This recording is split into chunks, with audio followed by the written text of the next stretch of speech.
Media ప్రతినిధులకు నమస్కారం. నా పేరు సుమను. ఈరోజు ఈ ప్రెస్ మీట్ పెట్టడానికి ప్రధాన కారణం మా నాయకుని ఊని సుమ్మోహన్ రెడ్డి గారిని కొద్దిగా వేరే వ్యక్తులు, రాజకీయ నాయకులు అతని మీద దుష్ప్రచారం చేశారు.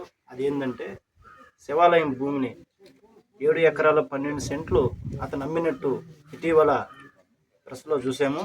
కానీ అది అవాస్తవం అని మా దగ్గర ప్రూఫ్ ఉంది. అది 457 సర్వే నెంబర్లో ఉండే భూమి 3 ఎకరాల 56 సెంట్లు మాత్రమే. అది కూడా ఎండోమెంట్లో లేదు. ఇది ఇసుమ్మోహన్ రెడ్డి తాతల అనంతరం ఉన్న భూమి కాబట్టి వాళ్ళ మనవల హక్కు వస్తుంది కాబట్టి ఇసుమ్మోహన్ రెడ్డి గారి వాళ్ళు 457 సర్వే నెంబర్లో 3 ఎకరాల 56 సెంట్లని అమ్మారు. అంతేగాని దేవాదాయ భూమిని అయితే అమ్మలేదు. ఇలాగా ఒక మంచి వ్యక్తి మీద కొందరు వ్యక్తులు అనవసరంగా అతనిపై బురద జల్లడం ఇది ఎంతో అసహ్యంగా ఉందని మేమందరం భావిస్తున్నాం. కాకపోతే 518 సర్వే నెంబర్ ప్రకారం 5 ఎకరాల భూమి సుమారుగా ఆక్యుపై చేస్తున్నారు. ఈ భూమి ఎక్కడుందని మేము మీడియా ముందు అడుగుతున్నాం.